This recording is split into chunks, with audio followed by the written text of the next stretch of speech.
साथ स्वाति। तो चलिए रुक करते हैं आज की ताजा खबरों की ओर।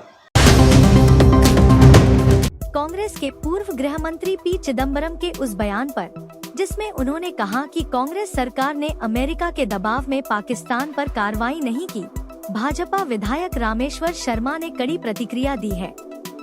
शर्मा ने कहा कि सोनिया गांधी की मंडली और तत्कालीन कांग्रेस सरकार ने देशवासियों के साथ विश्वासघात किया है। कांग्रेस को पूरे देश से माफी मांगनी चाहिए। उन्होंने कहा कि आज प्रधानमंत्री नरेंद्र मोदी के नेतृत्व में भारत ईंट का जवाब पत्थर से देता है। पाकिस्तान की कायराना हरकतों का जवाब हमारी सेना ने बार बार उसके घर में घुसकर दिया है।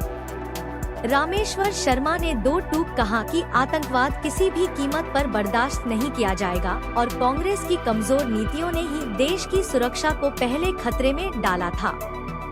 भाजपा सरकार ने देश की रक्षा में कभी समझौता नहीं किया।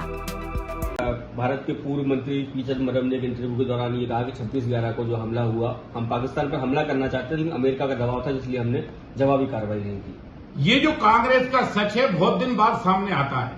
मैं कांग्रेस की तत्कालीन सरकार को यही तो हम कहना चाहते हैं कि मनमोहन सिंह जी की सरकार इतनी वेरीगुड में क्यों हो गई थी?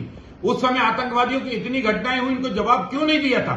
क्यों डरते थे तुम अमेरिका से? क्यों डरते थे दूसरे देशों से?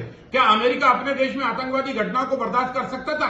अगर अमेरिका अपने देश में आतंकवादी घटना बर्दाश्त नहीं कर सकता तो हिंदुस्तान अपने देश में आतंकवादी घटना कैसे बर्दाश्त कर सकता है? और इसलिए अमेरिका का और पाकिस्तान का मुंहतोड़ जवाब भारत को देना चाहिए था। पी चिदम्बरम जी और सोनिया गांधी की मंडली ने यह पाप किया है। हिंदुस्तान से माफी मांगनी चाहिए आपको, देश से माफी मांगनी चाहिए आपको, क्योंकि आपने आतंकवादियों को आश्रय देने की कोशिश की, जबकि मुंहतोड़ जवाब देना चाहिए था।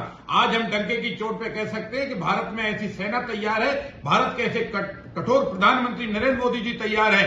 ईंट का जवाब पत्थर से देते हैं। कोई हमारे आतंकवादी घटना करता है, हम दुश्मनों के घरों में घुसकर सर्जिकल स्ट्राइक करते हैं, उनको मौत के घाट उतारते हैं। कोई हमारे बहनों को के सिंदूर जो है पहलगांव में उजाड़ता है तो हम उनके 100-150 लोगों को मारते हैं और उनके अड्डों को जो है बम से उड़ाकर तहस-नहस करके खेल के मैदान में तब्दील कर देते हैं। भारत के प्रधानमंत्री नरेंद्र मोदी जी ने कहा है कि सुन लो दुनिया के देशों, जो देश आतंकवादियों से दोस्ती करेंगे उन देशों से भारत की दोस्ती नहीं हो सकती। इसलिए सरकार को दूसरे देशों के सामने गिड़गिड़ाना नहीं चाहिए, बल्कि आंख में आंख डालकर बात करने का सामर्थ्य रखना चाहिए, जो आज की सरकार नरेंद्र मोदी जी की कर रही है।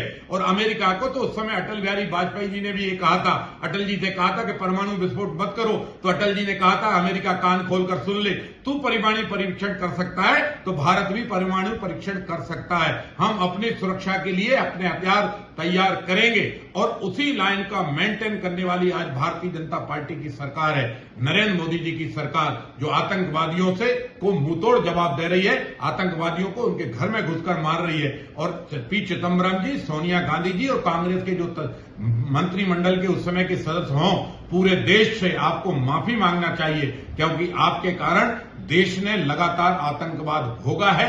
और आप आतंकवादियों को अगर मौत के घाट उतारते तो हिंदुस्तान में आतंकवादी घटनाएं बंद हो जाती। कांग्रेसियों ने ना जाने किस किस के डर में और किस किस के दबाव में कब कब हिंदुस्तान के ऊपर कौन कौन से विश्वासघात किए हैं, ये तो कांग्रेसी नेता ही बताएं। लेकिन हम इतना भरोसा करते हैं कि एक एक कांग्रेस का नेता अंतिम समय पर अपना सच जरूर बताकर देश को जाएगा और देश से माफी भी मांगनी चाहिए। कांग्रेसी मित्रों, हिंदुस्तान के साथ विश्वासघात किसी भी कीमत पर बर्दाश्त नहीं किया।